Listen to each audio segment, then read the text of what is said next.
Hey guys, today I have a battle against a Gen 7 battle, and it's against TheRealWonz, a guy that I battled, a couple times in Gen 6. He's a really good battler. He's, just starting to get into Gen 7 Wi-Fi battles, as we all are, to be honest.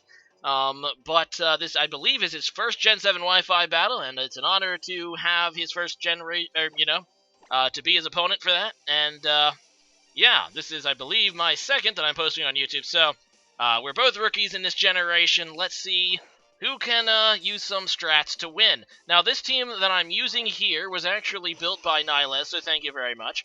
It intrigued me. I wanted to give it a try, and seems like a pretty good debut. It's a very offensive team, which you might not know by, the Skarmory lead here. But this Skarmory is actually offensive in nature, but it carries two different hazards. It carries Stealth Rocks and Spikes. And by looking at his team, he doesn't really have a way to get rid of hazards, unless this thing has defog. Actually, I don't know if this thing can get defog, at least yet. But either way, yeah, that's what I need to do. I want to set up some hazards on him because it makes it a lot easier for the rest of my team who tends to just want to sweep things away. So yeah, he goes into Decidueye here, which is an interesting switch up because you would think that he would be afraid of the Brave Bird. But he's going to go ahead and use some Spirit Shackles here, which is an interesting move that's exclusive, I believe, to Decidueye. And yes, I know that I'm probably horribly butchering that grass starter's name. But yeah, it actually forces me to stay in. It prevents me from switching as well as doing some decent damage. And but at the very least, though, I was able to get some hazards up. I actually get my Lockberry, which I'm using, I think, in place of the Chopple Berry? It's the one that lets you move first if you are in a pinch. Either way, I was outspeeding the thing anyway, but yeah, I can just finish off with the Brave Bird, which is pretty nice. So I go into Mimikyu, which is a Pokemon that a lot of people really like in this generation, but he goes into Scizor, which is not a Pokemon I really want to match up against because of my weakness to Bullet Punch. Instead, I go out to my Magnezone, which you guys are pretty much familiar by now with what Magnezones do. This is actually a Specs Magnezone, and of course I carry Hidden Power Fire for these nasty little Steel types.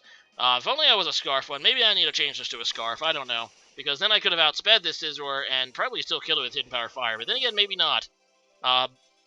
Bulky, Mega Scizor can be a little bulky. I don't know. Anyway, he goes into Primarina, expecting that I am locked into Hidden Power Fire, and I am, so I do have to switch. Obviously, not wanting to stay in and do Hidden Power Fire to that. So I go into Tapu Lele, which is the Psychic Fairy of the Tapu. I want to say trio, but it's not. It's a quadrio. I don't even know if that's a word. Quattro. I don't know if that's the word either. Oh, well. I'm just going to go ahead and go for a Moonblast because it's stabbed, and I just want to get damage on this thing. I actually don't really have a good way to deal with this, especially with Magnezone so low on HP. I'm kind of hoping that this thing in the back of my mind is not max speed like my Magnezone is. It actually would be a speed tie if that's the case, and it's a speed tie. And he wins it.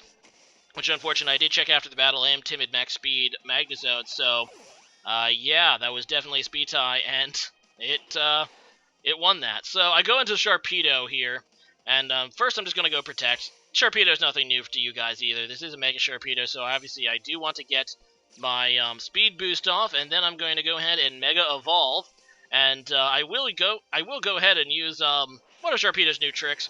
At the moment, Sharpedo doesn't have access to its tutor moves, which I believe includes Ice Fang. Maybe not. Maybe Ice Fang is a egg move. Either way, I'm using this new move, which is Psychic Fangs, and, yeah, it's going to be able to kill it, because it's neutral. And if I did have Ice Fang instead of that, then this thing would have resisted all of my moves, so it's a good thing that I do have the newfangled Psychic Fangs. So it goes into Araquanid here, which I was kind of curious about why he didn't go into Gyarados for the Intimidate. Before doing that. Now, I know that Araquanid is a pretty bulky thing, but I think it's more specially bulky than physically bulky, so, yeah, he definitely should have went into Gyarados here. I mean, at this point, my Mega Sharpedo is a very real threat to his team. I mean, obviously, it's Mega Sharpedo. But yeah, I'm just going to go for a Crunch. It barely survives, thanks to its Intimidate. And now, if he would have just went into this before, his Araquanid probably, Araquanid, is that the way to say it? The Araquanid, it's one of these newfangled Pokemons and their pronunciations. But he probably would have been able to live a Crunch, so, yeah. I'm able to KO the Gyarados now, though I do have the Intimidate still on me, and he goes into his last Pokemon, the thing he led with, which is TheKillerNacho.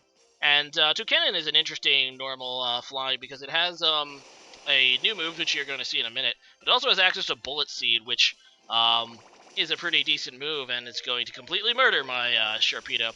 But I still get some good damage on it, and I still have 2 Pokemon left, my Garchomp and my Mimikyu. I decided to go into Garchomp kind of to show off this set. It's a very interesting set that uses Z Sandstorm, and of course I don't have Rough Skin on it. I have the Sand Veil, but Z Sandstorm, for those who don't know, if you use the Z power with status moves, they give you certain benefits. Z Sandstorm actually gives you +1 speed, which makes it incredibly intriguing for Garchomp, for a Swords Dance Garchomp set. Garchomp has a really hard time increasing its speed otherwise, so that +1 speed allows it to basically become Scarf Chomp with the ability to change moves and set up a Swords Dance. So I know that I actually battled with this team once before against someone, and this guy, I mean, it 6-0'd him. Garchomp's able to force a switch, set up that Z Sandstorm. I'm able to live a hit because, Garchomp's a really good, decent bulk. Even, in a super effective move, you can usually survive one, set up that Swords Dance, and then just sweep. Anyway, so you saw that move that TheKillerNacho has that lets it butts its head. I really do like that move. I think TheKillerNacho is going to be better than your normal flying Pokemon because of that. It burns Garchomp. It's kind of like a priority bird move if he attacks you, and then you get damage, decently damage attacking move as well. But yeah, today's question of the day is, what is your favorite Ultra Beast? And they're a new type of Pokemon that invades the Sun and Moon world. Actually, none of them actually appeared in this battle, but that's okay. I think if you watch my first Gen 7 battle, I used Celesteela. I think I pronounced that right, which is an Ultra Beast. And but I would say my favorite happens to be Pheromosa, which I like because I am a fan of bugs. Obviously there's Buzzwole as well, but Pheromosa is a fast and mixed attacking monster. Obviously incredibly frail, but I just like the idea of it. And all of the Ultra Beasts kind of have extreme stats, but Pheromosa is something that I'm really interested in just because it's sweeping potential. And as you guys know, I do like my sweepers and I do like my bugs. And yeah, leave a comment about that, and see you guys again next time. Later.